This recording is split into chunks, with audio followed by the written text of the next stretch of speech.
संसार के सारे सुख को भोगने के बाद भी उसे त्याग कर जंगल में जाकर भगवान के चरणों का आश्रय लेकर के तप करते, साधना करते। अगर संसार की उन्हीं वस्तुओं में सुख होता तो बड़े बड़े महापुरुष उसे त्याग करके क्यों जाते? समय आने पर जब उन्हें पता लगा कि इसमें सुख नहीं है, तो सच्चे सुख को पाने के लिए सर्वम त्यक्त्वा हरिम भजेत, सब कुछ छोड़कर भगवान के भजन में लगे। तो भगवान के चरणों का आश्रय हम लें, यही जीवन का परम सार है। और भगवान श्री राम भक्तवत्सल, करुणा निधान, जिन्होंने अपने चरित्र के द्वारा वैदिक धर्म का सुंदर स्थापन किया, उपदेश दिया, और भगवान श्री राम का चरित्र युग युगों तक धर्म का संदेश देता रहे, इसीलिए महर्षि वाल्मीकि ने 24,000 श्लोकों में भगवान राम के पावन चरित्र को निबद्ध किया। ये रामायण की कथा में एक एक प्रसंग वेदों के गूढ़तम सिद्धांत का ही निरूपण है। इस पर विद्वानों ने बड़े ग्रंथ लिखे हैं, बड़ी बड़ी टीकाएं लिखी गई हैं, बड़े बड़े व्याख्यान हुए हैं, और आज भी रामायण के ऊपर बड़े बड़े व्याख्यान विद्वानों के द्वारा लिखे जाते हैं। ऐसा ये दिव्य ग्रंथ, कल के प्रसंग में आप सभी लोगों ने श्रवण किया कि श्री लक्ष्मण जी ने भगवान की शरणागति की। सभ्रातुश्चरणौ गाढ़ं निपीड्य रघुनंदनः सीता मुवाचाति यशाम राघवम च महाव्रतम। शरणागति के अनेक बिंदुओं पर कल की कथा में चर्चा हुई। शरणागति करनी किसकी चाहिए? बोले भगवान की ही शरणागति सफल होती है। भगवान को छोड़कर किसी अन्य की शरणागति, लेकिन भगवान के भक्त को किसी ने दंड दिया हो ऐसा इतिहास नहीं। और भगवान अपने भक्तों के प्रति इतने करुणा युक्त हैं कि भगवान के भक्तों से अगर कोई अपराध भी बन गया, यद्यपि भगवान के भक्त अपराध में प्रवृत्त नहीं होते, परंतु संस्कारवशात अकस्मात प्रारब्धवश भगवान के भक्तों से कोई अपराध बन भी जाए तो भगवान इतने करुणा निधान हैं कि उसके अपराध को क्षमा कर देते हैं और उसे स्वीकार कर लेते हैं। यही भगवान की विशेषता है। गोस्वामी जी महाराज कहते हैं कि जिस अपराध के कारण भगवान ने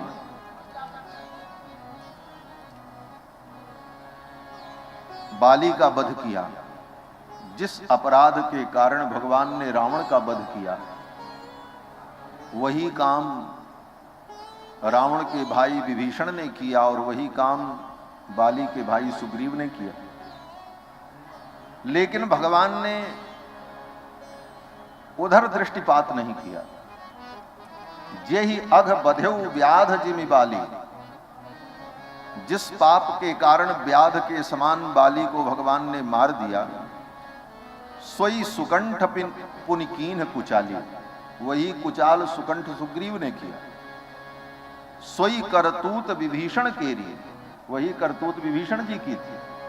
सपने हु सोन राम ही देवी, यही अग बंधे हो व्याध जिमि बाली, यही अग बंधे हो व्याध जिमि बाली, सोई सुकंठ पुनिकीन कुचाली, सोई सुकंठ पुनिकीन कुचाली, सोई करतूत विभीषण केरी, सोई करतूत विभीषण सपन्यों सोना राम हिय हेरी, सपन्यों सोना राम हिय हेरी। ये भगवान की अपने भक्तों के प्रति जो करुणा है, इन्हीं कारणों से भक्त भगवान के चरणों का आश्रय लेते हैं। श्री लक्ष्मण जी ने भगवान की शरणागति की, और जब शरणागति की, सब मत लगाओ, भड़बड़ो आवाज करेगा, डिस्टर्ब मत करो। तो वो ठीक है तो ठीक है, जिसे चलने दो, अंतिम समय तक।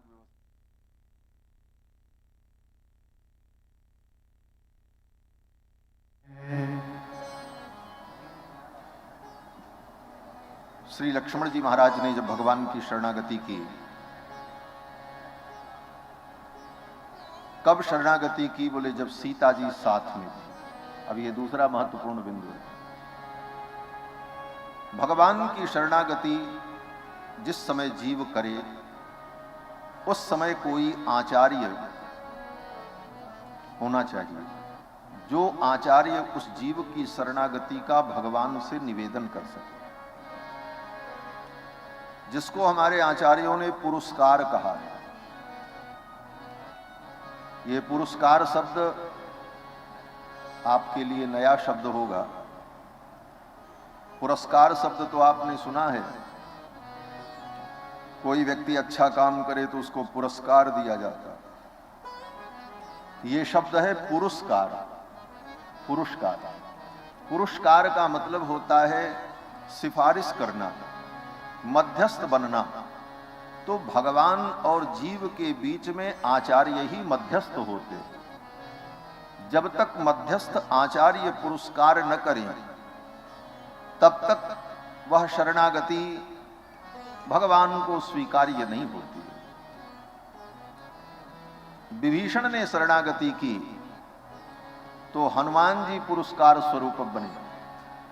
हनुमान जी ने शरणागति की तो लक्ष्मण जी पुरस्कार स्वरूप बने। लक्ष्मण जी ने शरणागति की तो श्री जानकी जी पुरस्कार स्वरूपा हुई। और श्री जानकी जी, श्री जी प्रथम आचार्य हैं। प्रथम आचार्य क्यों हैं? बोले मध्यस्थ पुरस्कार करने वाला आचार्य वही होता है जो भगवान के सन्निकटस्थ हो। और किशोरी जी से ज्यादा सन्निकट भगवान के कौन होगा? जो नित्य भगवान के हृदय में ही निवास करती। तद वक्षस्थल नित्यवास रसिकाम तच्छांति संवर्धिनी। भगवान के हृदय प्रदेश में जो सदा निवास करती है। चकर्थ यस्या भवनम भुजांतरम। भगवान की भुजाओं का जो बीच का भाग है, दोनों भुजाओं के मध्य का स्थान, वह श्री जी का स्थान है। चकर्थ यस्या भवनम भुजांतरम तव प्रियम धाम यदीय जन्म।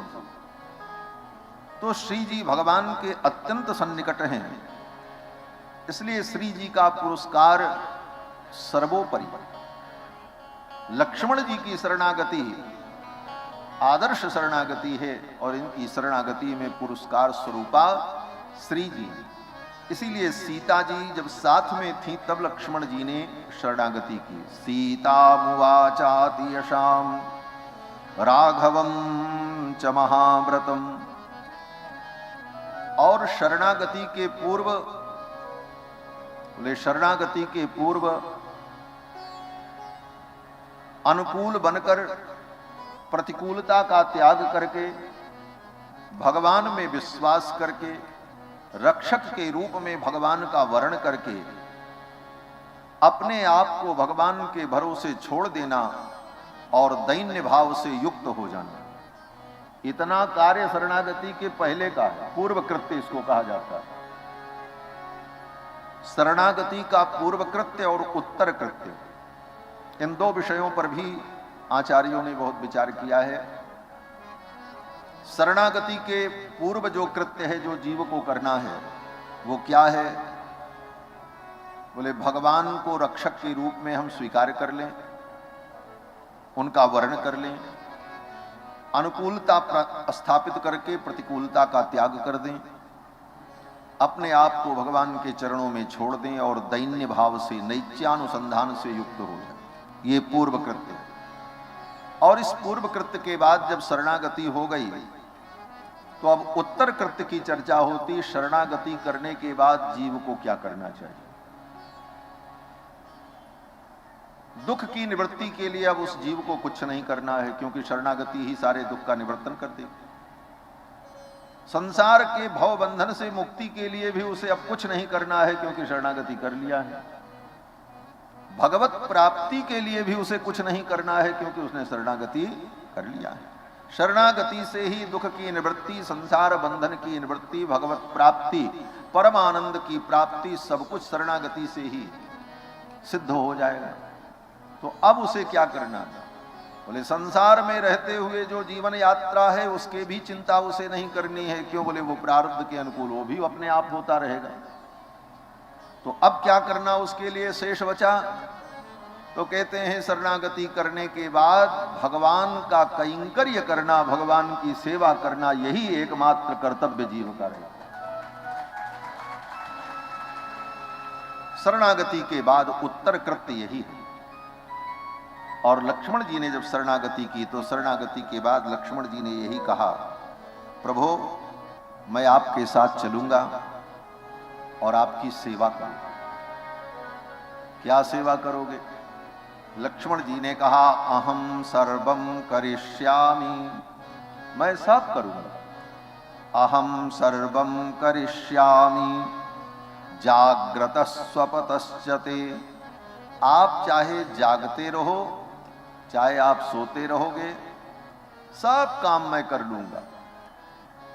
पानी भरना, झाड़ू लगाना, बर्तन धोना, कपड़े धुलना, पुष्प लाना, तुलसी लाना, भोजन बनाना, चरण संवाहन करना, आपकी समस्त आज्ञाओं का पालन करना, आपकी समस्त अनुज्ञा का पालन करना। आज्ञा और अनुज्ञा दो प्रकार की सेवा होती है। आज्ञा अनुज्ञा विभागेन द्विधा शास्त्रीय पद्धति। आज्ञा कैंकर्य और अनुज्ञा कैंकर्य। आज्ञा कैंकर्य क्या है? बोले हम जिसके आश्रित हैं उसकी जो आज्ञा है उसका हम पालन करें, ये सेवा मानी जाती है। और वो आज्ञा न करें फिर भी जिस कार्य की अनुमति उनकी है, उनका अभिमत कार्य है, उस कार्य को हम करें जो उनके अनुकूल हो, वो अनुज्ञा कैंकर्य कहलाता है। तो आज्ञा अनुज्ञा विभागे न द्विधा शास्त्रीय पद्धति। तो शास्त्र की जो दो पद्धति है, आज्ञा और अनुज्ञा, लक्ष्मण जी कहते मैं सब करूंगा, आपकी आज्ञा का भी पालन करूंगा और आपके अनुकूल जो होगा, आपके जो अभिमत होगा, वो सब कुछ मैं करूंगा। अहम सर्वम करिष्यामि जाग्रत स्वपतश्चते। भगवान ने कहा लक्ष्मण मैं जानता हूं तुम सब कर लोगे। और लक्ष्मण जी ही भगवान के एक ऐसे सेवक हैं जो भगवान की सब प्रकार की सेवा करने में समर्थ। ऐसा कोई सेवक है ही नहीं है भगवान के पास दूसरा। इसीलिए भगवान लक्ष्मण जी को कभी नहीं छोड़ते। ऐसा सेवक हो जो समस्त कैंकर्य कर ले, वह स्वामी को परम प्रिय होता है। बाकी सब सेवा करने वाले हैं, परंतु लक्ष्मण जी का कैंकर्य कैसा है? बोले अकेले सब कर सकते हैं और कहते ही नहीं है, करते भी। लक्ष्मण जी ने कहा भी, अहम सर्वम करिष्यामि। क्या क्या करते हैं लक्ष्मण जी? बोले जरूरत पड़ जाए तो लक्ष्मण जी भगवान का घर बन जाते हैं। शेषावतार हैं, लक्ष्मण जी ही घर बन जाएं। घर तो बन गया लेकिन भगवान सोएंगे कहां बिस्तर? बोले लक्ष्मण जी ही बिस्तर भी बन जाते हैं। निवास शय्यासन पादुकाम सुको। आसन की जरूरत पड़े लक्ष्मण जी ही आसन बन जाते हैं। पादुका की जरूरत पड़े तो लक्ष्मण जी ही भगवान की पादुका बन जाते हैं। निवास शय्यासन पादुकाम शुको पधान वर्षा तपवारणादि भी। धूप हो वर्षा हो तो लक्ष्मण जी ही छत्र बन जाते हैं। शरीर भेदस्तव शेषतांगतैः, और अनेक शरीर धारण करके भगवान के सर्वविध कैंकर्य करने में समर्थ हैं शेष जी महाराज, इसीलिए इनका नाम शेष है। शेष इतीर यते जनई, इसीलिए इनको शेष कहा गया है। शेष का मतलब जो सर्वविध भगवान का कैंकर्य कर सके उसे कहते शेष। तो शेष जी महाराज ने, लक्ष्मण जी ने कहा मैं सब कुछ करूंगा, अहम सर्वम करिष्यामि। भगवान ने कहा सब कुछ तुम करोगे तो मैं क्या करूंगा? तो भगवान ने कहा, लक्ष्मण जी ने कहा प्रभु आप तो श्री किशोरी जी के साथ वन में रहकर आनंद का अनुभव करना, आपका मन करे तो पर्वत के शिखर पर, मन करे तो नदी के तट पर विहरण करना, जहां जो आपकी रुचि हो आप परम स्वतंत्र हैं, बाकी सारा कार्य मैं करता रहूंगा। भवांस्तु सह वैदेहिया गिरिसानुसुरम सते, आप भगवती वैदेही के साथ पर्वत की कंदराओं में, उपत्यकाओं में, नदी के तट पर, पर्वत शिखर पर आप विहरण करना, आनंद का अनुभव करना, मैं सर्वविध कैंकर्य आपका करूंगा। ऐसे लक्ष्मण जी महाराज ने जब निवेदन किया, अब इसमें लक्ष्मण जी एक बड़ी महत्वपूर्ण जो बात कहते हैं उसकी चर्चा करके आगे बढ़ेंगे। जीव जब भगवान की शरणागति करता है तो दोनों को लाभ होता है, जीव को भी और भगवान को भी।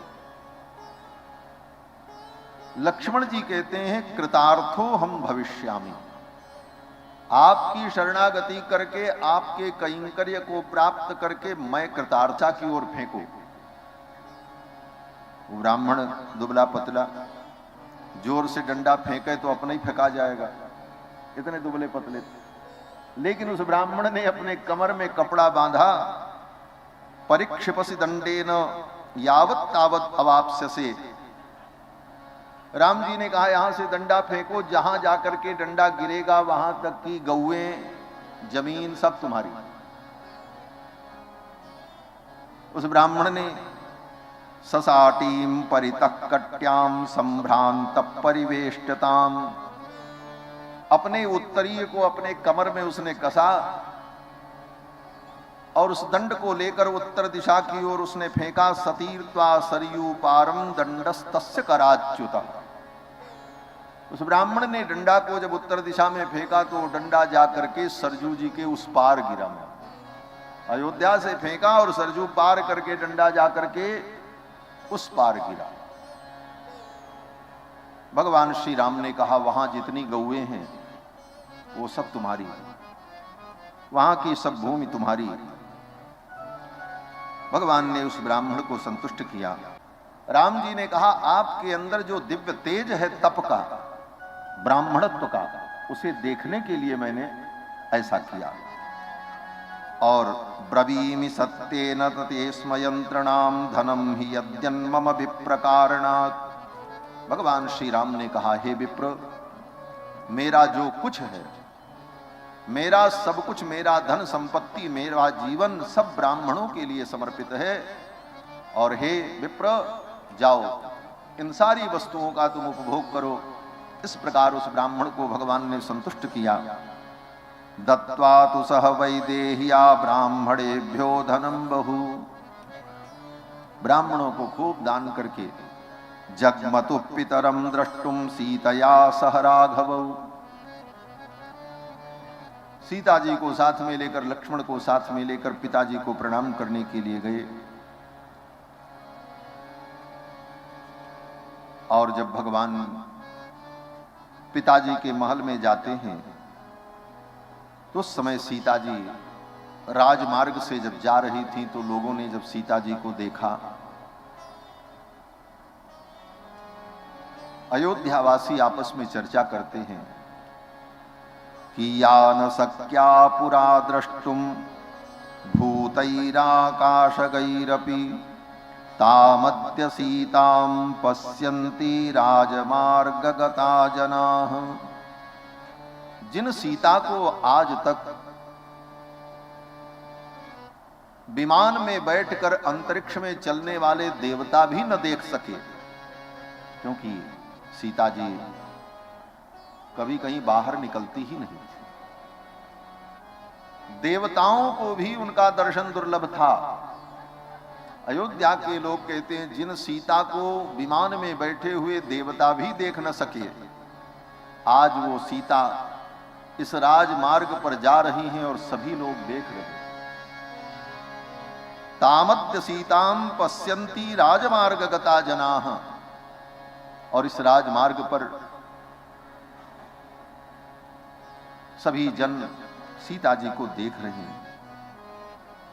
फिर तो भगवान पिताजी के महल में पहुंचे। पिताजी के सन्निकट जब पहुंचे तो श्री दशरथ जी महाराज रोने लगे, और रो करके दशरथ जी ने कहा, राम मैं तुम्हारा पिता हूं, मेरी आज्ञा का पालन करो। बोले, आपकी ही आज्ञा का तो मैं पालन कर रहा हूं। पिताजी ने कहा, क्षत्रियों का धर्म है,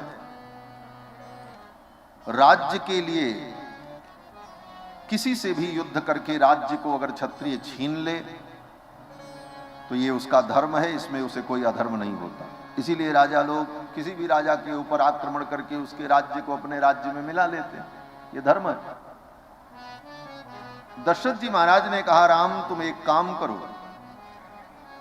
अपने क्षत्रिय धर्म का पालन करो और मुझे बंदी बना लो, और मुझे बंदी बना करके कारागार में डाल दो, और अयोध्या का राज्य राम तुम ले लो।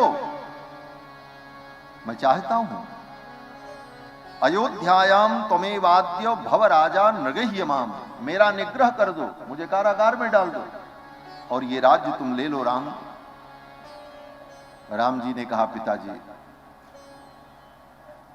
राज्य के लिए मैं ऐसा नहीं करूंगा, ये संपूर्ण राष्ट्र मैं अपने भरत के लिए छोड़ रहा हूं। मया विसृष्टा वसुधा भरताय प्रदीयताम, ये राज्य आप भरत को दो, क्योंकि मां की यही इच्छा है, और तभी आपका वचन सत्य होगा। भगवान ने कहा, ये राज्य मुझे नहीं चाहिए, राज्य तो आप भरत को दे। दशरथ जी महाराज ने कहा,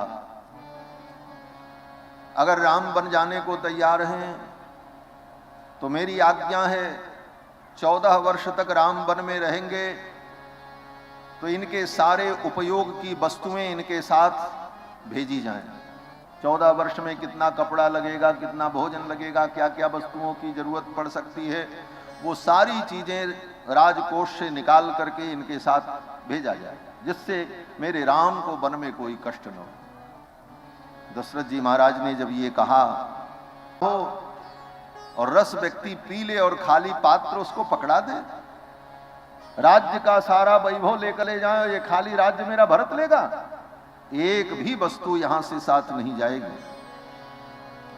महर्षि वाल्मीकि को लिखना पड़ा, कैकेय्याम मुक्त लज्जायाम, मुक्त लज्जायाम, महारानी कैकेयी निर्लज्ज हो गई जिनकी। फिर तो महाराज दशरथ ने कहा कि मैं राजा हूं, मैं जो चाहूंगा करूंगा। महारानी कैकेयी बड़े ऊंचे आवाज में महाराज दशरथ को डांटने लगी।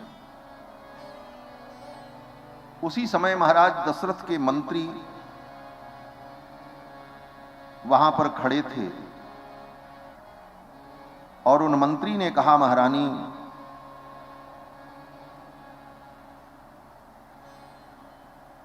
राम के साथ कोई वस्तु नहीं जाएगी।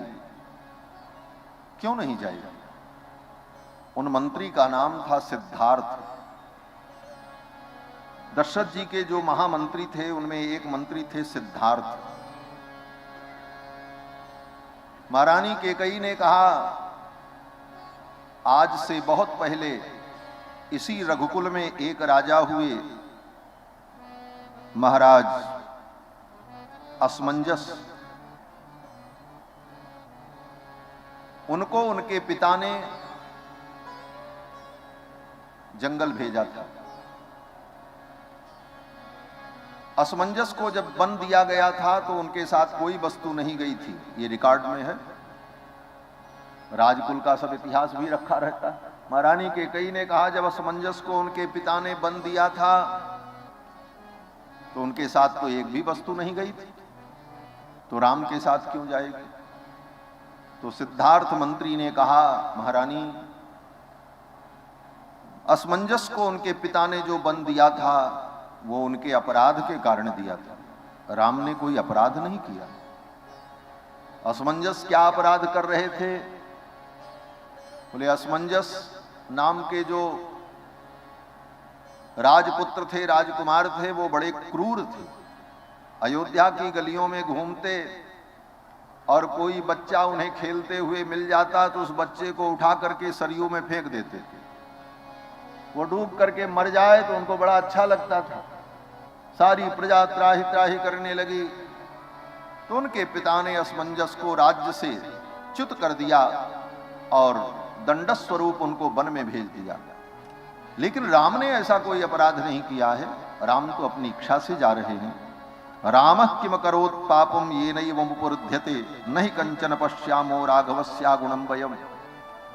सिद्धार्थ मंत्री ने कहा राम के अंदर कोई दोष नहीं है, ये तो सर्वगुण संपन्न है, ये तो आपके वचनों को सत्य करने के लिए वन में जा रहे हैं। तो महारानी कैकेयी शांत तो हो गई। भगवान श्री राम ने कहा पिताजी मुझे कुछ नहीं चाहिए, जब भी इतना बड़ा राज्य में छोड़ करके जा रहा हूं तो ये थोड़ी सी वस्तु के लिए मुझे कोई मोह नहीं है। और ये कह करके भगवान चलने को तैयार हुए। कैकेयी ने बलकल वस्त्र जो जंगल में ऋषि मुनि महात्मा पहनते हैं वो बलकल वस्त्र मंगा करके पहले से तैयार रखा था। और महारानी कैकेयी ने कहा कि इन राजसी वस्त्रों को उतार दो और ये बलकल वस्त्र पहन करके जाओ, कपड़े तक उतरवा लिए। सीता जी को जब बलकल वस्त्र दिया तो सीता जी बलकल वस्त्र को लेकर हाथ में देख रही थी।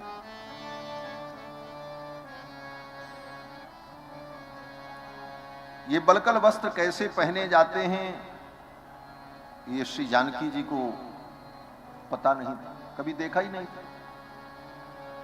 उन वस्त्रों को लेकर के श्री जानकी जी कांपने लगी, मैं कैसे धारण करूं इसे। और विलंब हुआ तो कहीं मां नाराज न हो, महारानी कैकेयी क्रोधित न हो जाएं। और भयभीत होकर उन वस्त्रों को लेकर किशोरी जी राम जी की ओर देखने लगी। तो भगवान श्री राम उन वस्त्रों को किशोरी जी को धारण कराने लगे। ये दृश्य देखकर गुरुदेव वशिष्ठ को सहन न हुआ और गुरुदेव वशिष्ठ ने आकर के जानकी जी के हाथ से उन वस्त्रों को छीन करके फेंक दिया। और महारानी कैकेयी को कहा अति प्रवृत्ते दुर्मेधे कैकेयी कुलपांसिनी, अरे कुल कलंकिनी, कुल नाशिनी, तू अपनी सीमा का अतिक्रमण कर रही है। वंचयित्वा तु राजानम प्रमाणे नावतिष्ठति, तूने महाराज को ठग लिया और इसके बाद भी तू अपनी सीमा का अतिक्रमण कर रही है। सीता के लिए वनवास नहीं हुआ है, सीता तो अपनी स्वेच्छा से जा रही है, इसलिए वनवास के कोई नियम सीता के ऊपर लागू नहीं होते। सीता इन्हीं वस्त्रों में और इसी रूप में इसी प्रकार से जाएंगे। गुरुदेव वशिष्ठ ने जब डांटा तो महारानी कैकेयी शांत हो गई। वशिष्ठ जी ने कहा कैकेयी बाद में तुझे पश्चाताप होगा।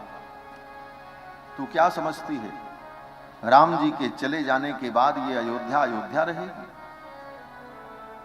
तू समझ ले नहीं तद्भविता राष्ट्रम यत्र रामो न भूपति, वो राष्ट्र राष्ट्र नहीं होता जिस राष्ट्र के राजा राम नहीं होते। राष्ट्र की यही संज्ञा है, जिस राष्ट्र के स्वामी राम हो उसी को राष्ट्र कहा जाता है।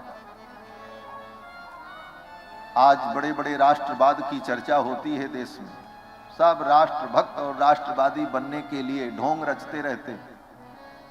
लेकिन राष्ट्रवाद क्या है वास्तविक, ये रामायण पढ़ो तब पता चलेगा। महर्षि वाल्मीकि राष्ट्र की परिभाषा बता रहे हैं, कहते हैं नहीं तद्भविता राष्ट्रम यत्र रामो न भूपति, जिस राष्ट्र के राजा राम नहीं होते वो राष्ट्र राष्ट्र नहीं होता, उसकी राष्ट्र संज्ञा ही नहीं होती। और हे कैकेयी, तद वनम भविता राष्ट्रम यत्र रामो निवत्स्यति। राम जिस वन में निवास करेंगे वो वन ही राष्ट्र बन जाएगा, और तुम्हारी ये अयोध्या बोले ये जंगल बन जाएगा। राम का आदर्श, राम का सिद्धांत, राम का चरित्र राजा में प्रतिष्ठित हो और राम राष्ट्र के आदर्श हो, उसी का नाम राष्ट्र होता है। यही राष्ट्रीयता है, यही राष्ट्र भक्ति है। राम की भक्ति ही राष्ट्र भक्ति है, राम की भक्ति ही वास्तविक राष्ट्र भक्ति है। भगवान श्री राम चलने को तैयार हुए, संपूर्ण अयोध्या उनके पीछे पीछे चल पड़ी, और संपूर्ण अयोध्या जब चल पड़ी तो भगवान श्री राम ने सबको समझाने का प्रयास किया, लेकिन सब ने कहा नहीं, हम तो आपके साथ चलेंगे, हम अयोध्या में रह करके क्या करेंगे। जितने अयोध्या के वृद्ध ब्राह्मण थे सब अपना अपना अग्निहोत्र, अपना धर्म, अपना घर छोड़कर राम जी के पीछे पीछे चलने को तैयार हो गए। सुमंत जी महाराज ने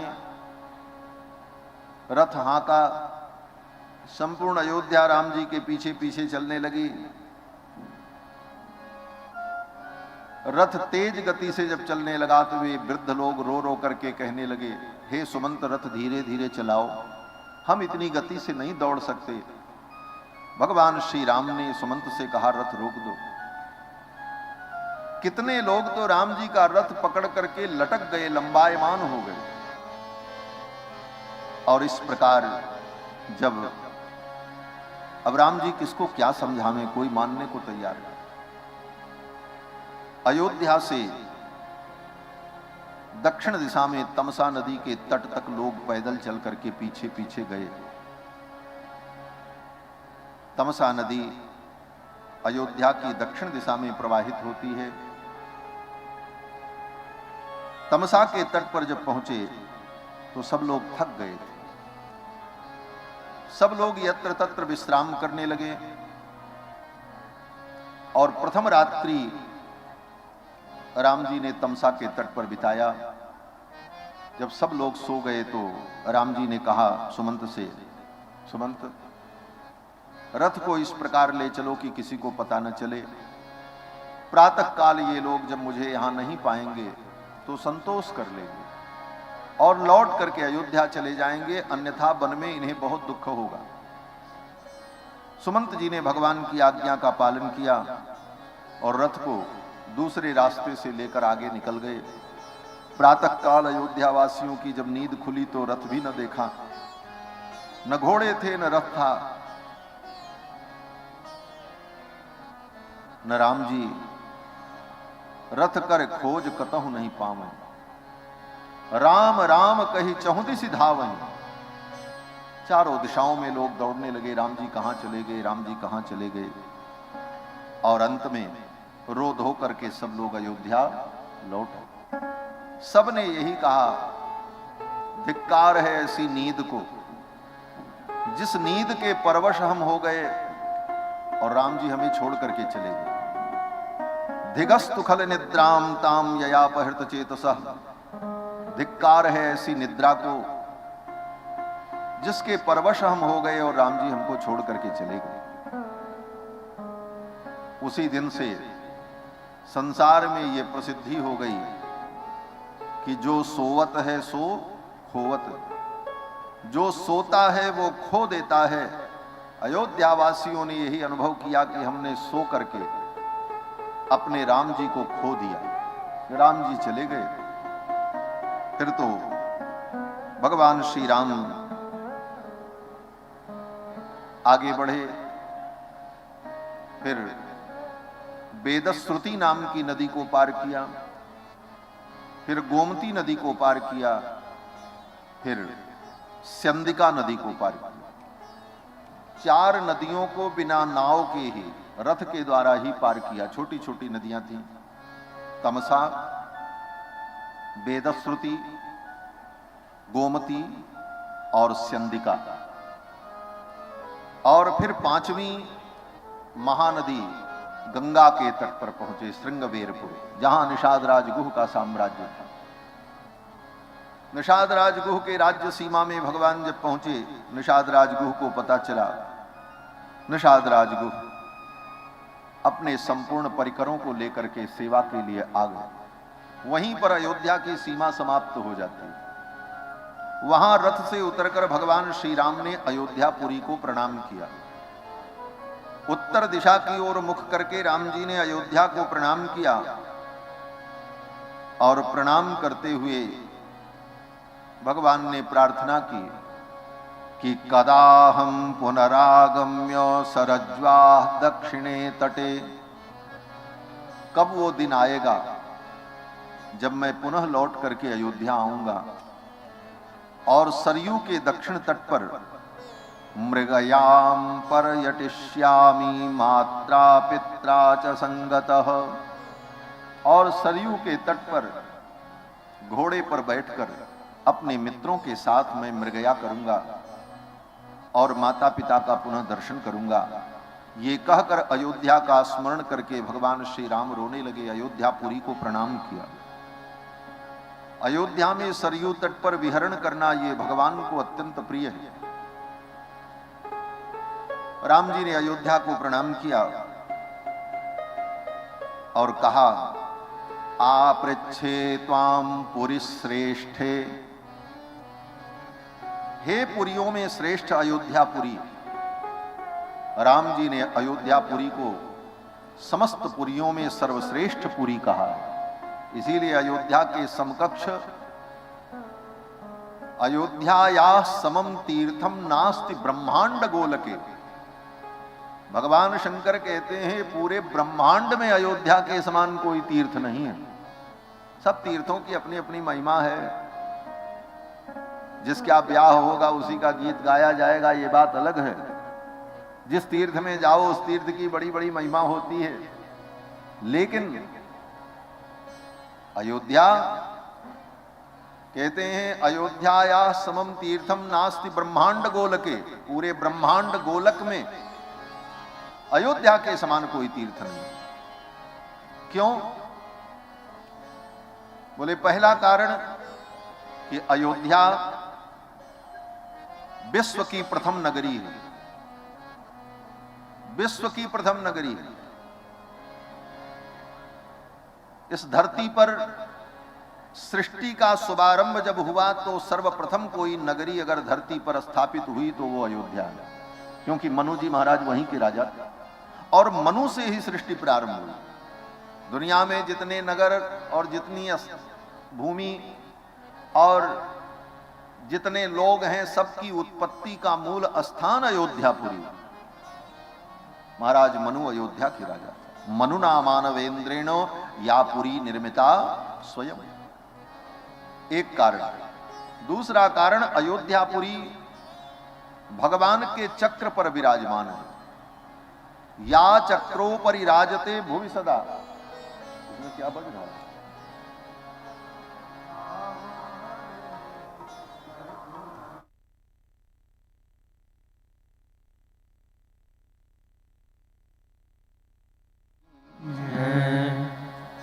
अयोध्यापुरी भगवान के चक्र पर विराजमान।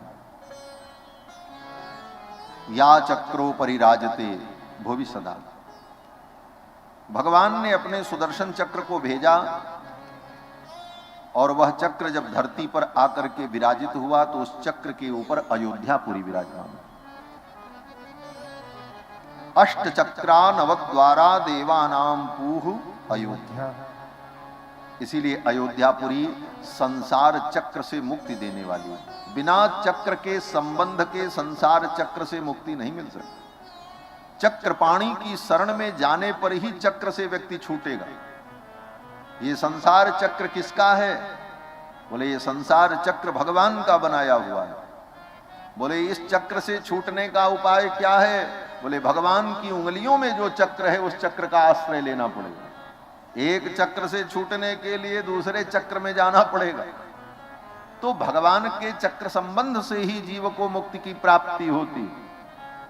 इसीलिए जब आज भी वैष्णव दीक्षा होती है तो वैष्णव दीक्षा में तप्त चक्रम, तप्त चक्र की छाप दी जाती है। क्यों? बोले चक्र के संबंध से ही जीव का परम कल्याण होगा, और अयोध्यापुरी तो भगवान के चक्र पर ही विराजमान है।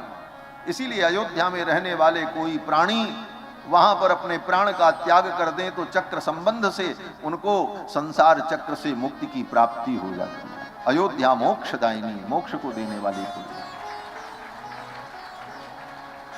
अवध तजे तनु नहीं संसार, चारि खाने जग जीव अपारा, चारि खाने जग जीव अपारा, अवध तजे तनु नहीं संसारा, अवध तजे तनु नहीं संसारा।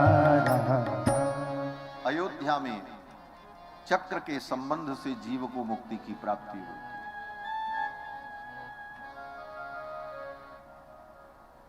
अयोध्या के विषय में जो अर्वाचीन इतिहास है, अर्वाचीन माने नवीन इतिहास, कहते हैं कि ताशकंद में एक कोई मुगल फकीर था। वो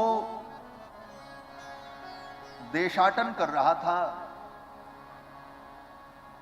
तो कहीं रेगिस्तान में बैठा था अपने साथियों के साथ, और उसने कहा इस परिभ्रमण की यात्रा में मुझे हिंदुस्तान का भी भ्रमण करना है, और हिंदुस्तान में राम जी की जो जन्मभूमि अयोध्या है वो भी मुझे देखना है। तो उस जमाने में साधन तो थे नहीं, तो उसने वहीं भूमि पर, बोले अयोध्या कहाँ है? साथियों ने कहा। तो उस फकीर ने उसी रेगिस्तान में उंगली से ऐसे ऐसे नक्शा बनाया, बोले ये दुनिया है, यहां देखो ये यहां भारत है, और इस भारतवर्ष में यहां पर अयोध्या है। उसने उंगली से निशान लगा करके बताया। उसी समय कोई बाज पक्षी किसी जीव को मारकर उसका मांस भक्षण करने के लिए लेकर के उड़ता हुआ जा रहा था। संजोग से उस बाज पक्षी के मुख से वो मांस का टुकड़ा छूट गया और आकर के वहीं गिरा जहां पर उस फकीर ने कहा कि यहां अयोध्या है। उस कल्पित नक्शे के अंदर जिस अयोध्या को उसने चिन्हित किया था, वहां पर वो मांस का टुकड़ा गिरा, और उसी रेगिस्तान में उस मांस के टुकड़े के अंदर से एक दिव्य स्वरूप प्रकट हुआ और आकाश में विलीन हो गया। कल्पित अयोध्या के स्मरण से उस जीव को परम मुक्ति की प्राप्ति हो गई। फिर वो फकीर पैदल चल करके अयोध्या आया और फिर अयोध्या में ही रह गए। आज भी उस फकीर की अयोध्या में समाधि बनी हुई है। और कहां बनी है? बोले वहां पर सरयू जी के तट पर एक अमरूद की बहुत बड़ी बाग है। उस बाग में शाह कलंदर की गुफा उसको कहते हैं। उसका नाम शाह कलंदर था। आज भी उसकी गुफा बनी हुई है। वहीं पर आकर के उसने खूब राम जी का भजन किया और परम कल्याण को प्राप्त किया।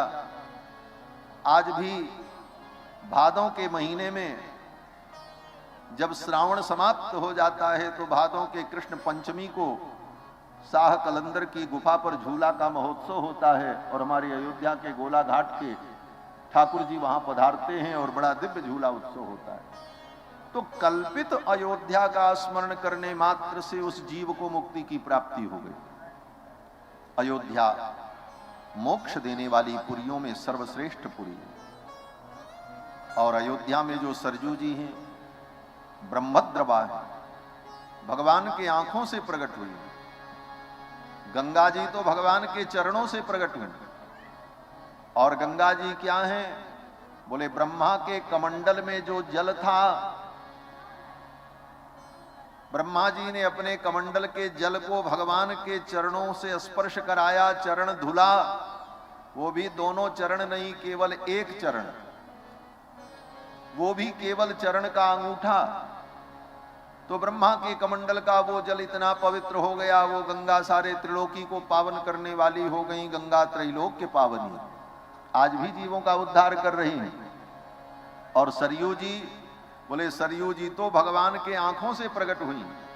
या स्वयं पद्मनाभस्य नेत्र पद्माद विनिसृता, भगवान पद्मनाभ के नेत्र कमल से जिनका प्रादुर्भाव हुआ, तो भगवान के अंदर से जो दिव्य जल प्रकट हुआ उनकी आंखों से, वही सरयू जी।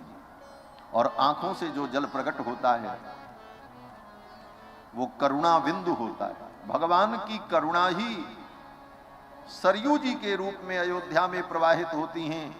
और उन सरयू में जिसने डुबकी लगा ली उसका संसार आवागमन छूट जाता है। स्वयं भगवान रघुनंदन कहते हैं, जाम जनिते विनय प्रयासा, मम समीप नर पावहि वासा। जाम जनिते विनय प्रयासा, मम समीप नर पावहि वासा। मम समीप नर पावहि वासा, मम समीप नर पावहि वासा। सरयू में स्नान करने पर जीव आवागमन के बंधन से मुक्त हो जाता है। भगवान श्री राम ने अयोध्यापुरी को प्रणाम किया। आपृक्षे त्वाम पुरी श्रेष्ठे, काकुस्थ परिपालिते। ककुस्थ कुल के अनेक राजाओं के द्वारा पालित है अयोध्यापुरी, मैं तुम्हें प्रणाम करता हूं। भगवान श्री राम ने अयोध्यापुरी का वंदन किया और फिर निषाद राजगुह से मिले। निषाद राजगुह ने आकर के कहा, महाराज मुझे सब मालूम है, अब आप यहीं रहो, ये राज्य भी आपका ही। आपके पिताजी ने ये राज्य मुझे दिया है तो ये तो आपका ही। और निषाद राजगुह भगवान के बचपन के मित्र हैं। कहते हैं निषाद राजगुह भगवान के परम प्रिय सखा हैं। ये दोस्ती राम जी की निषाद राजगुह से कब हुई? वो तो श्रृंगेबेरपुर के राजा थे। निषाद राजगुह का बचपन अयोध्या में बीता। अयोध्या में उनकी ननिहाल थी। राम जी के साथ निषाद राजगुह खेले, बचपन में खेल में साथ में रहते।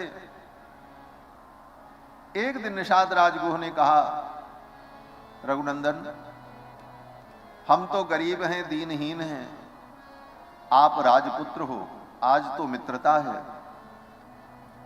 कल को आप राजा बन जाओगे, युवराज पद आपको प्राप्त होगा, फिर तो हम लोग आपसे मिल भी नहीं पाएंगे, फिर हमारी मित्रता का क्या मूल्य रह जाएगा। राम जी ने कहा, मित्र अगर ऐसी बात है तो मैं राजा बाद में बनूंगा, पहले तुमको राजा बनाऊंगा। और उसी दिन आकर के भगवान ने अपने पिताजी से कहा, ऐसी ऐसी बात है। दशरथ जी महाराज ने कहा, अच्छा अगर ऐसी बात है तो तुम्हारे मित्र को मैं श्रृंगबेरपुर का राज्य देता हूं। उसी दिन बुला करके निषाद राज को श्रृंगबेरपुर का राज्य दे दिया गया।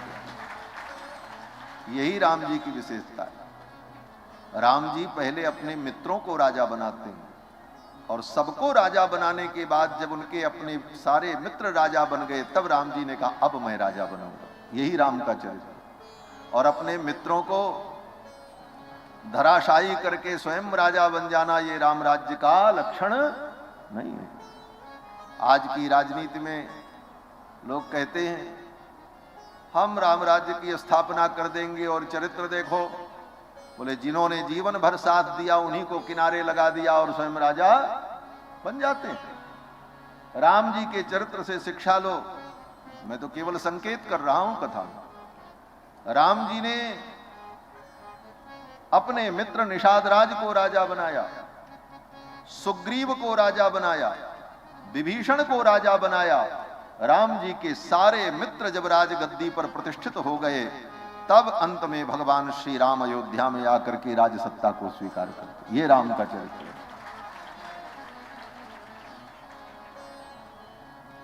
राम को बांचो, राम को बांचो का मतलब राम को पढ़ो, राम को बेचो मत।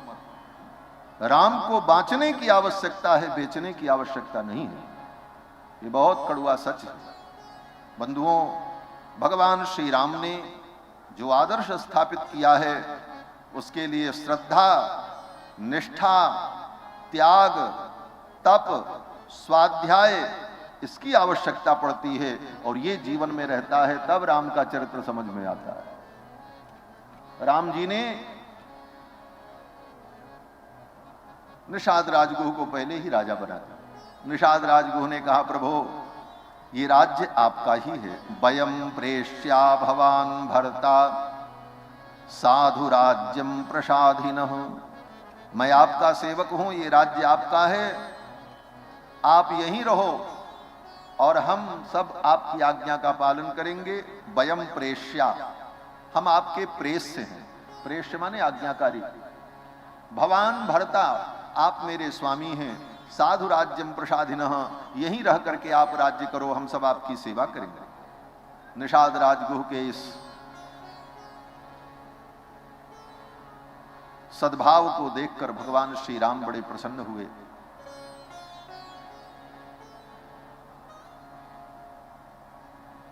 राम का चरित्र यही हमें शिक्षा देता है, कृतज्ञ बनो। कृतज्ञता क्या है? बोले किसी ने मेरे लिए कुछ किया तो उसके प्रति हम कृतज्ञ रहे। निषाद राजगुह ने अपनी कृतज्ञता ज्ञापित की। कृतज्ञता ही परम धर्म है और कृतज्ञ होना ये सबसे बड़ा अधर्म है। दुनिया के सभी पापों का प्रायश्चित है, लेकिन कृतज्ञ के लिए कोई प्रायश्चित नहीं। और ये रामायण में ही लिखा। जब सुग्रीव को भगवान ने राजा बना दिया तो उस समय वर्षा ऋतु थी। बोले सीता जी का पता लगाना, बोले वर्षा समाप्त हो तब लोगों को भेजा जाए। कार्तिक में वर्षा ऋतु समाप्त होगी, फिर सीता जी के ढूंढने का प्रयत्न प्रारंभ किया जाएगा। राम जी ने सोचा चलो ठीक है, 4 महीने तक राम जी ने प्रतीक्षा की। प्रवर्षण पर्वत पर राम जी लक्ष्मण जी के सहित रहे। 4 महीने बीत गया, उसके बाद भी सुग्रीव ने खोज खबर नहीं ली। अपने राज सुख में, राज सत्ता में पड़े रहे। तब राम जी ने लक्ष्मण से कहा, लक्ष्मण सुग्रीवहु सुधि मोरी बिसारी। सुग्रीव ने भी मुझे भुला दिया। और रोष में भगवान श्री राम ने कहा, लक्ष्मण जाकर के सुग्रीव से कह दो, जिन बाणों से मैंने बाली को मारा है वो बाण अभी मेरे तरकस में समाप्त नहीं हुए, अभी वो बाण हैं। लक्ष्मण जी तो भगवान के अनन्य सेवक। लक्ष्मण जी ने कहा, प्रभु है तो बंदर ही, बंदर से इससे ज्यादा आशा क्या की जा सकती। लक्ष्मण जी ने कहा, प्रभु मैंने तो सुना है सब पापों का प्रायश्चित है, गोघने चैव सुरापे च।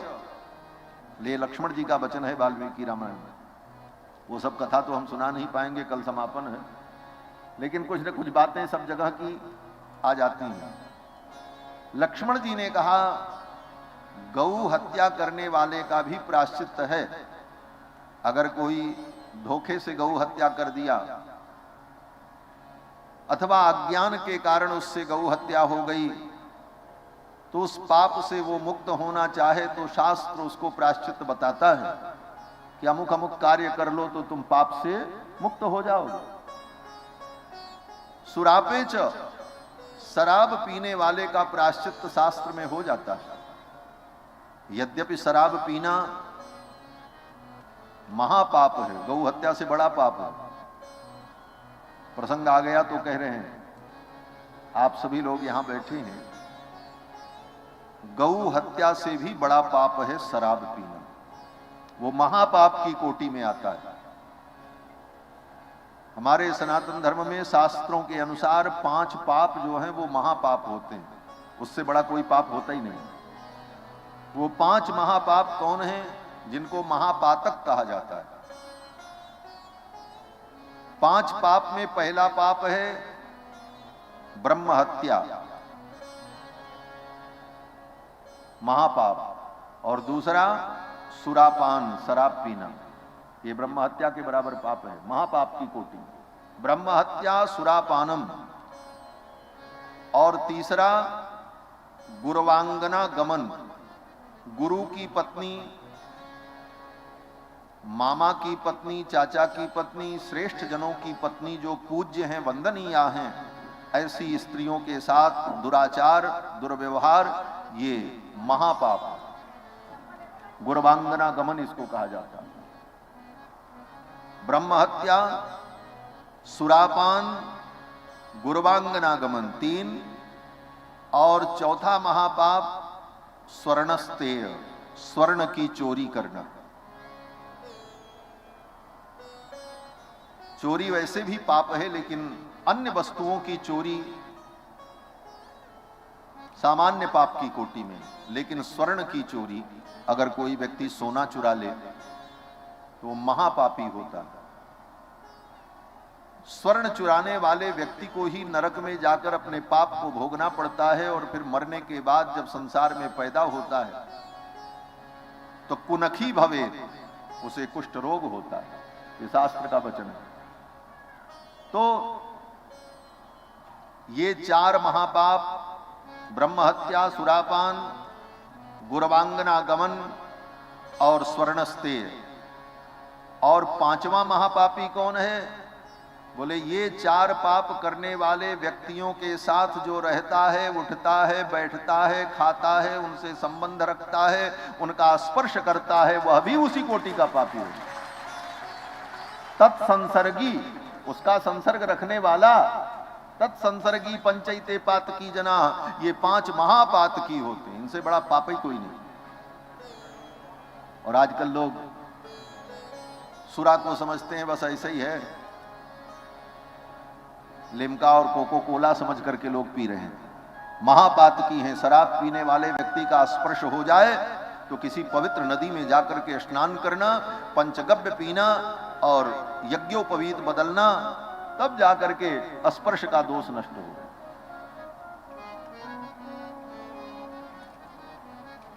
शराब पीने वाला महापापी। लक्ष्मण जी कहते हैं ऐसे महापापी की भी बुद्धि अगर ये सोचे कि चलो गलती हो गई, अब हम प्रायश्चित करना चाहते हैं, तो उसकी भी शुद्धि हो जाएगी। हाँ, अगर वो सोच ले कि आज तक हमने शराब पिया, हमने बहुत गलती की, अब हम नहीं पिएंगे, अब हम अपने पाप का प्रायश्चित करेंगे, तो शास्त्र उसके लिए भी प्रायश्चित बताता है, उसकी भी शुद्धि हो जाएगी। लक्ष्मण जी कहते हैं गौ हत्या करने वाला और शराब पीने वाला शुद्ध हो जाएगा प्रायश्चित करके। भग्न व्रते पिवा, जिसने व्रत लिया है उसका व्रत टूट जाए, उसका भी प्रायश्चित हो जाएगा। लेकिन कृतघ्ने नास्ति निष्कृति ही, जो कृतघ्न होता है उसका कोई प्रायश्चित नहीं। कृतघ्नता इतना बड़ा पाप है, इसलिए जीवन में कृतघ्न नहीं होना चाहिए, और कृतज्ञ होना यही धर्म है। कृते प्रतिच कर्तव्यम एष धर्म सनातनः, यह भी वाल्मीकि रामायण का ही प्रसंग है।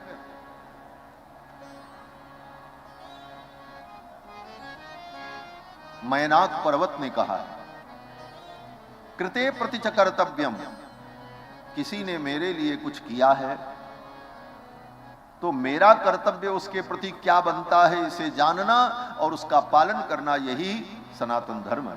कृते प्रतिच कर्तव्यम एष धर्म सनातन। और आप विचार करो, तो सनातन धर्म की जितनी व्यवस्था है वो इसी के इर्द गिर्द घूमती। कृते प्रति च कर्तव्यम, जो मेरा चिंतन है। धर्म कहता है माता पिता की सेवा करो, ये धर्म है। तो ये धर्म क्या है? बोले कृतज्ञता ही तो है। जिन माता पिता ने जन्म दिया, पालन पोषण किया, रक्षण किया, उनके प्रति हमारा जो कर्तव्य है वही तो धर्म है, यही कृतज्ञता है। सूर्य भगवान को हम अर्घ देते हैं, ये धर्म है। क्यों धर्म है? बोले ये भी कृतज्ञता ज्ञापन है। जिन सूर्य ने हमें जीवनी शक्ति दी, जिन सूर्य ने मुझे प्रकाश दिया, जिन सूर्य से हम प्रेरित होकर अपने कर्म में प्रवृत्त होते हैं, आकृष्णेन रजसा वर्तमानो निवेशयन् अमृतं मर्त्यं च हिरण्येन सवितार्थेन देवो जाति भुवनानि पश्यन्। सारी दुनिया को प्रेरणा देने वाले भगवान सूर्य नारायण, उनके प्रति एक अंजलि जल लेकर के हम समर्पण करके प्रणाम कर लेते हैं, ये कृतज्ञता है। कृतज्ञता ही धर्म।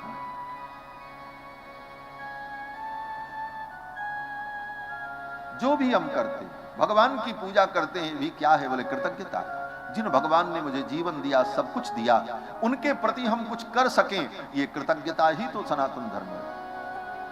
कृते प्रति च कर्तव्यम एष धर्म सनातन। और निषाद राजगुह ने कृतज्ञता ज्ञापित की और निषाद राजगुह ने कहा, प्रभु ये राज्य आपका ही, हम आपकी सेवा करेंगे, आप तो यहीं रहो। निषाद राजगुह के इस वचन को सुनकर भगवान बड़े प्रसन्न हुए। दोनों हाथों से निषाद राजगुह को पकड़ करके हृदय से लगा लिया। भुजाभ्याम साधु वृत्ताभ्याम, अपनी उन भुजाओं से राम जी ने निषाद राज को पकड़ा। किन भुजाओं से? महर्षि वाल्मीकि कहते हैं साधु वृत्ताभ्याम भुजाभ्याम, जो भुजाएं सदा सत्कर्म में लगी रहती हैं, ऐसी अपनी उन भुजाओं से राम जी ने निषाद राजगुह को पकड़ करके हृदय से लगा। जिनके दोनों कर कमल सदा सत्कर्म में ही लगे रहते हैं, जिन कर कमलों से जीवन में कभी कोई असाधु कर्म नहीं हुआ, ऐसे राम जी के कर कमल। चरण कमल की महिमा तो बहुत सुनी है, भगवान के चरण कमल का कितना वर्णन होता है, लेकिन कर कमल भगवान का तो सब कुछ कमल के ही समान है। चरण कमल, मुख कमल, नेत्र कमल, कर कमल। गोस्वामी जी कहते हैं ना, नव कंज लोचन कंज मुख कर कंज पद कंजारुणौ। नव कंज लोचन कंज मुख कर कंज पद कंजारुणौ। श्री रामचंद्र कृपालु भजमन हरण भव भय तारुणौ। श्री रामचंद्र कृपालु भजमन हरण भव भय तारुणौ। श्री रामचंद्र श्री रामचंद्र श्री रामचंद्र। भगवान के अंग प्रत्यंग सब कमल के ही समान है। और आज ये कमल की चर्चा आई, हमारे ठाकुर जी आज तो कमल में ही बैठे हुए। प्रभास जी ने कमल की माला, कमल का पुष्प, सब कुछ आज तो कमल ही कमल कर दिया, हमारा कमाल कर दिया है। बोलो श्री सीता रामचंद्र भगवान की जय। भगवान का चरण कमल, मुख कमल। श्रीमद् भागवत महापुराण में भी कुंती जब भगवान की स्तुति करती हैं तो कहती हैं, नमः पंकज नेत्राय नमः पंकज मालिने। हे प्रभु, मैं आपको प्रणाम करती हूं, आपके नेत्र पंकज के समान हैं, आपके गले में पंकज की माला है। नमः पंकज नेत्राय नमः पंकज मालिने नमः पंकजांघ्रये, आपके चरण जो है वो पंकज के समान है। नमः पंकज नाभाय, आपकी नाभि में भी पंकज माने कमल प्रकट होता है, जिस कमल पर ब्रह्मा प्रकट होते हैं। आपका पंकज से कितना संबंध है। बोले ये भी तार्किक विषय है महाराज, विचार का विषय। भगवान के नाभि से कमल प्रकट हुआ, ये संपूर्ण सृष्टि भगवान से ही उत्पन्न हुई। तो जैसे कमल भगवान के नाभि से प्रकट हुआ, उसी तरह हम आप सब भगवान से ही उत्पन्न हुए। और हमको आपको कमल के समान ही रहना चाहिए। कमल की विशेषता क्या है? बोले कमल पानी में पैदा होता है लेकिन पानी से निर्लिप्त रहता है। उसी प्रकार संसार में रहकर संसार से हम निर्लिप्त रहें, यही कमल होने का तात्पर्य। नमः पंकज नेत्राय नमः पंकज मालिने।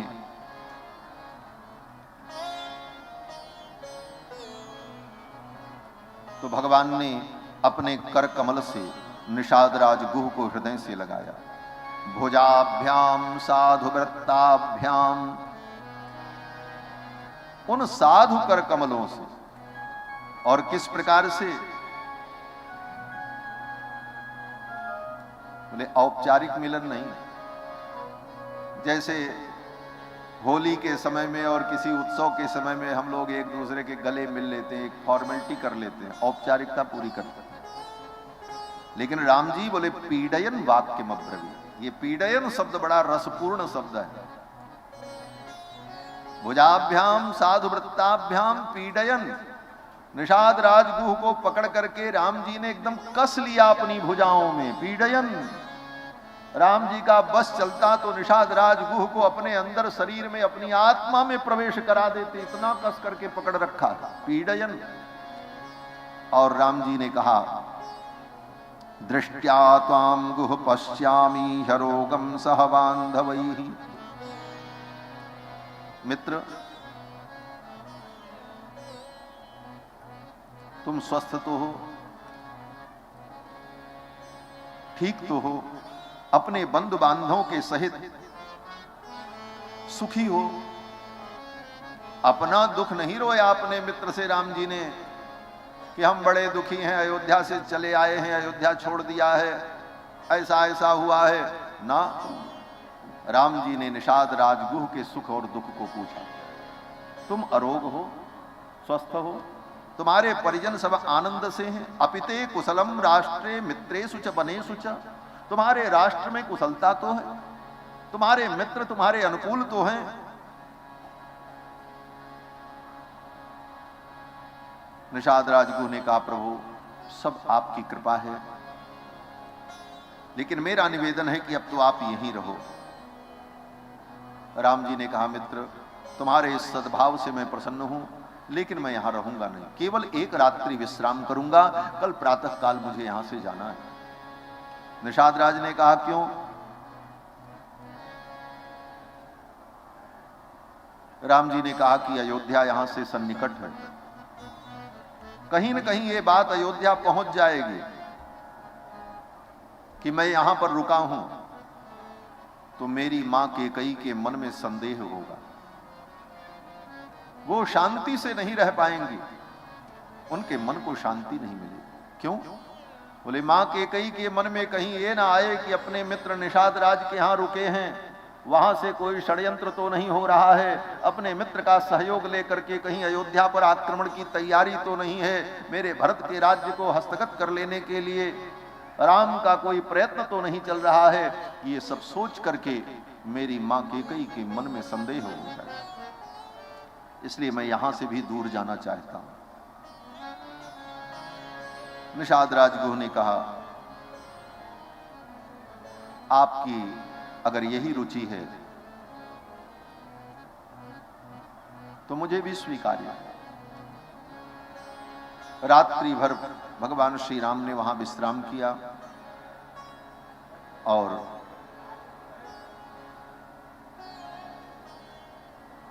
प्रातःकाल भगवान श्री राम ने कहा,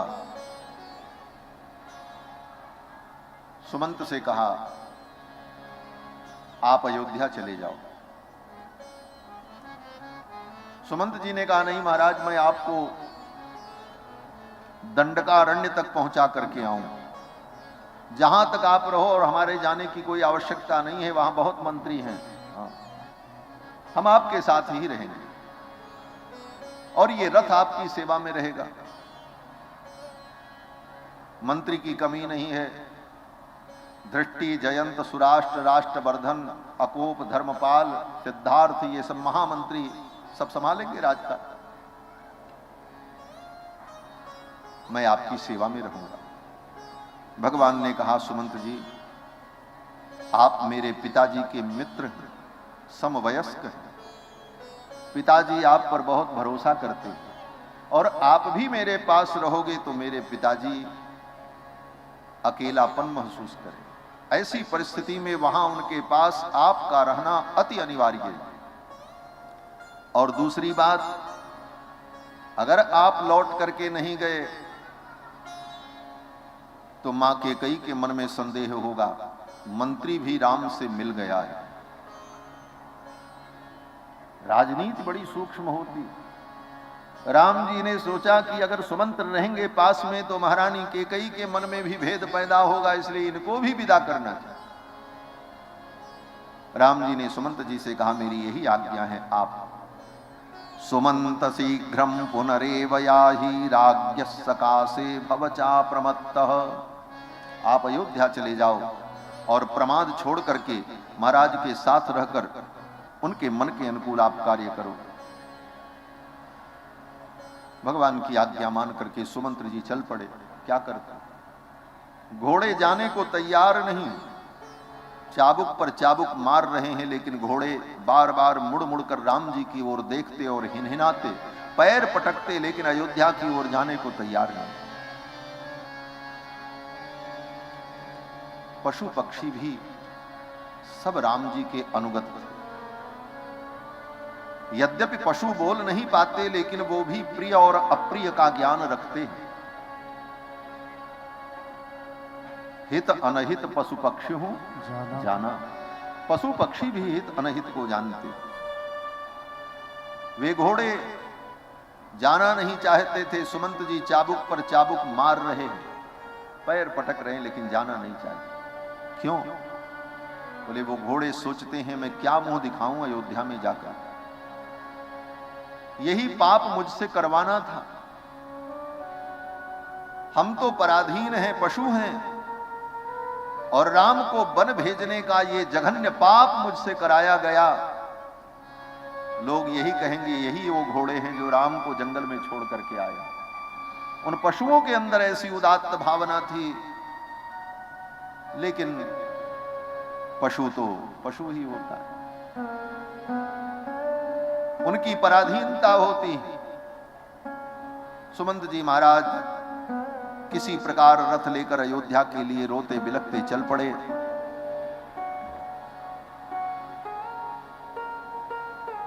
भगवान ने निषाद राज से कहा, मित्र बट का दूध ले आओ, बरगद का दूध ले आओ, मैं अपने बालों में लगाकर इन बालों को जटा बना लूं, तब यहां से जाऊं। जटा कृत्वा गमिष्यामि न्यग्रोध क्षीरमानय।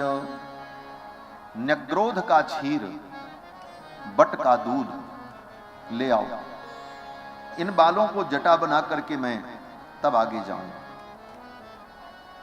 निषाद राज को अपने सेवकों को भेजते हैं और बट वृक्ष की डालियों को तोड़ने पर जो दूध निकलता है उस दूध को दोने में संग्रह किया। एक एक बूंद दूध बटोरने में कितना परिश्रम लगा होगा, और पत्ते में दोने में वो दूध लेकर के आए। राम जी ने उस दूध को, बटछीर को अपने बालों में लगा करके जटा बना ली।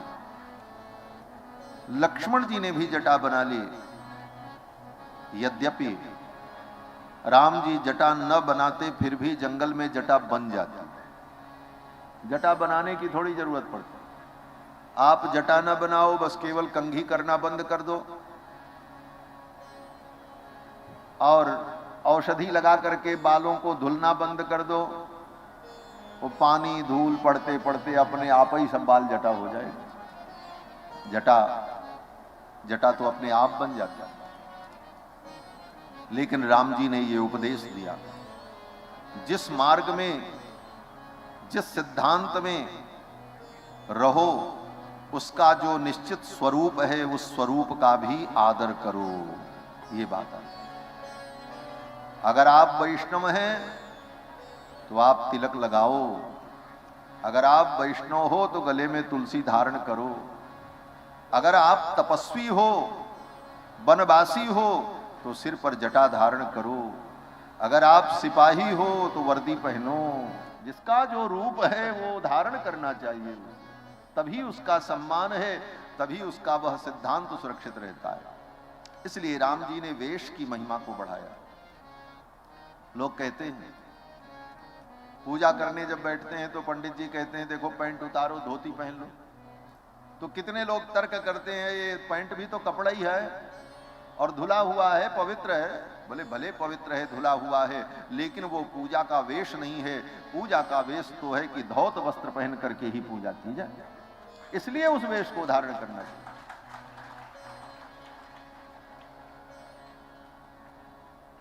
और शहरों में तो कुछ लोग ऐसे मूर्ख हैं, बोले महाराज पैंट नहीं पहनेंगे, पैजामा पहन करके कर लेंगे। बोले पैंट पैजामा तो एक ही बात हुई, उसमें क्या अंतर है? जो पैजामा है वही पैंट है। पैंट पैजामा में कोई अंतर थोड़ी। अशुद्धि की दृष्टि से तो दोनों अशुद्ध है। और ऐसे भी जो वस्त्र नीचे से पैर में प्रवेश करा करके धारण किया जाए वो वस्त्र अपवित्र माना जाता है, और उसे पहनकर पूजा करना, इसीलिए धोती पहनकर काछ लगा करके तब पूजा की जाती है।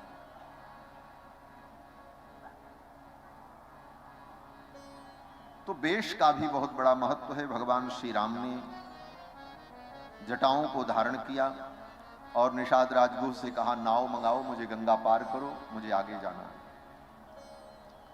निषाद राजगुह ने अपने सेवकों को निर्देश दिया,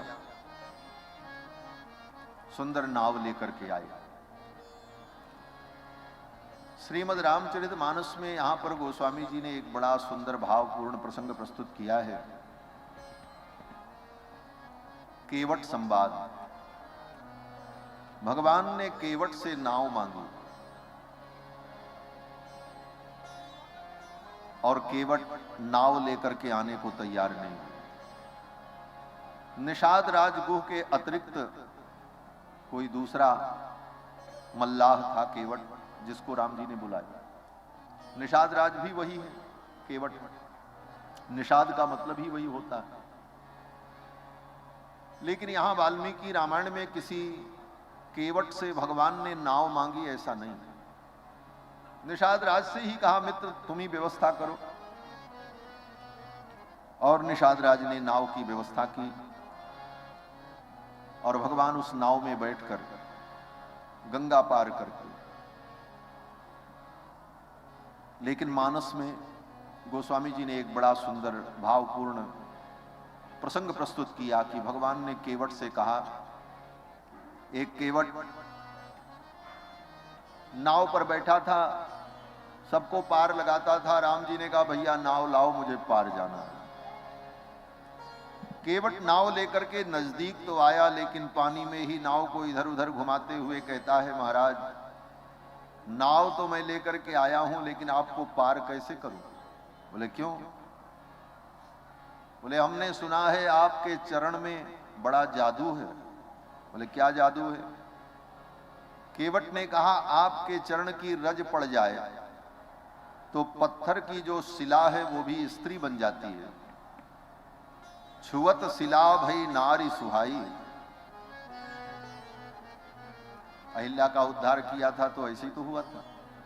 केवट ने कहा महाराज हमने सुना है आपके चरण की रज पड़े तो शिला भी स्त्री बन जाती है, और ये मेरी नाव तो लकड़ी की है और पानी में इतने दिनों से भीगी हुई है। आपकी चरण रज पड़ते ही कहीं मेरी नाव स्त्री बन गई तब तो हमारी रोजी रोटी चली जाएगी।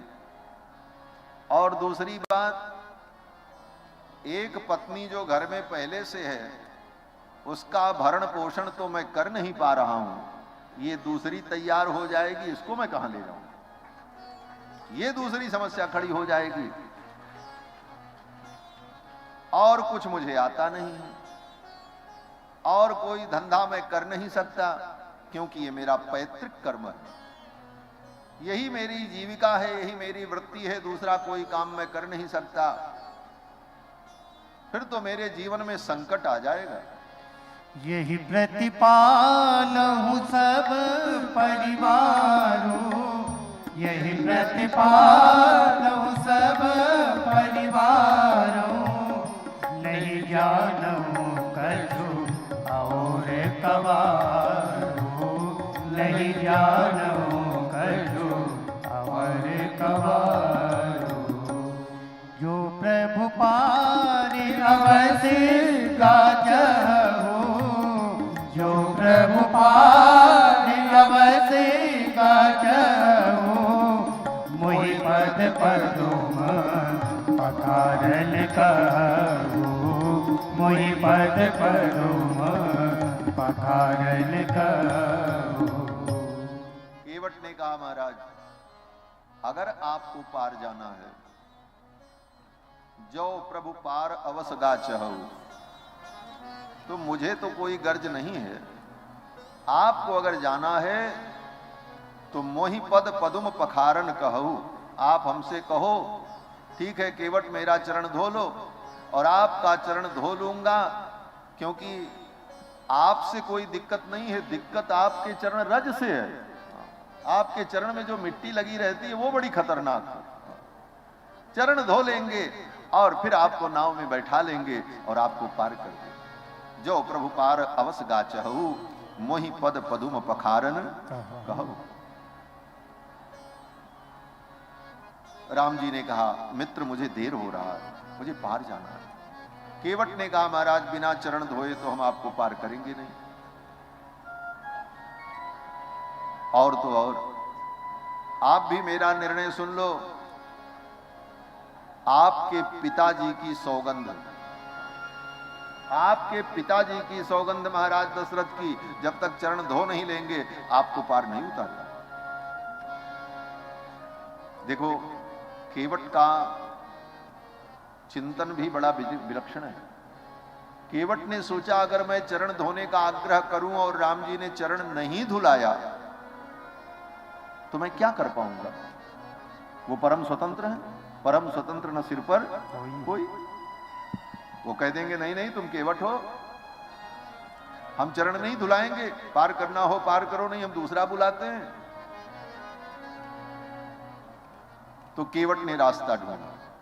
केवट ने कहा ये अपने पितृ भक्ति के कारण ही वन में जा रहा है।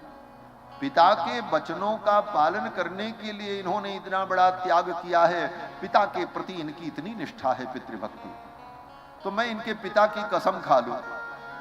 इनके पिता की मैं कसम खा लूंगा तो ये सोचेंगे इसने मेरे पिता की कसम खाई है, इसकी बात तो मुझे मान लेनी चाहिए। इस कारण से निषाद राजगुह ने कहा आपके पिताजी की सौगंध, जब तक आपका चरण नहीं धो लेंगे तब तक आपको हम पार नहीं करेंगे। लक्ष्मण जी को रोष आ गया, लक्ष्मण जी की भौहें टेढ़ी हो गई। इसको देखो, 2 कौड़ी का आदमी, हाँ अब भाई राम जी के सामने तो फिर वो एक केवट ही था। लक्ष्मण जी ने कहा ये 2 कौड़ी का आदमी मेरे बाप तक पहुंच गया, मेरे पिता की सौगंध ले रहा। लक्ष्मण जी को थोड़ा रोष आया, अपने बाप की सौगंध क्यों नहीं खाता, मेरे बाप की सौगंध क्यों खा रहा। तो लक्ष्मण जी को देखकर केवट समझ गया ये नाराज हो गए। केवट ने कहा लक्ष्मण जी मैं जान रहा हूं आपको रोष आ रहा है, लेकिन इसकी भी मुझे कोई चिंता नहीं। अरे ज्यादा से ज्यादा आप यही करोगे, अपने धनुष पर बाण चढ़ाओगे, मुझे मार दोगे। हम मरने को तैयार, मर भी गए तो कोई दिक्कत नहीं होगी, हमारा तो कल्याण हो जाएगा। क्यों? बोले गंगा के तट पर मरूंगा, गंगे तव दर्शनात् मुक्ति ही, गंगा के दर्शन से मुक्ति मिल जाती। मरने के बाद लोग गंगा तट पर ले जाते हैं, हम जीते जी गंगा तट पर बैठे। लोग मरते समय राम का नाम लेते हैं, राम जी हमारे सामने खड़े, हम इनके सामने मरेंगे। और एक भक्त के हाथ से मेरी मृत्यु होगी, मेरे लिए तो ये मृत्यु भी मंगलमयी हो जाएगी। मरणम यत्र मंगलम, मेरे लिए मरण भी मंगलमय हो जाएगा। लेकिन लखनलाल जी मेरा तो कुछ नहीं बिगड़ेगा, लेकिन दुनिया यही कहेगी निषाद राज जैसे दीनहीन केवट को लक्ष्मण ने मार डाला, भगवत भक्त ने मार डाला और भगवान के सामने मारा और भगवान उसको बचाए नहीं। ये आपके ऊपर और प्रभु के ऊपर कलंक हो। केवट ने कहा, पद कमल धोई चढ़ाई नाव, नाथ उतराई चहो। पद कमल धोई चढ़ाई नाव, नाथ उतराई चहो। मोहि राम राउर आन दशरथ, सपथ सब साची कहो। मोहि राम राउर आन दशरथ, सपथ सब साची कहो। परु तीर मारहु लखन पे, जब लगी न पाए पखारी हो। परु तीर मारहु लखन पे, जब लगी न पाए पखारी हो। अब लगी न तुलसीदास नाथ, कृपाल पार उतारी हो। तब लगी न तुलसीदास नाथ, कृपाल पार उतारी हो।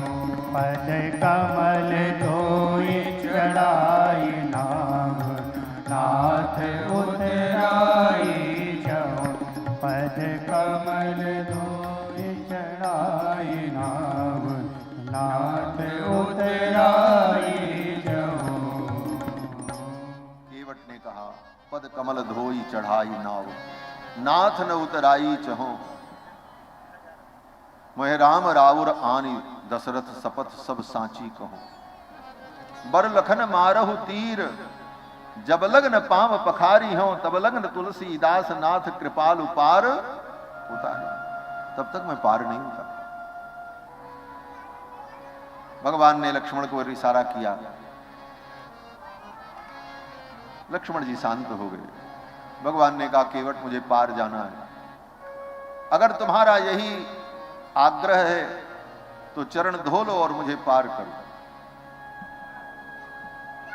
केवट ने भगवान की आज्ञा पाई और दौड़ करके गया और कठौता लेकर के आया।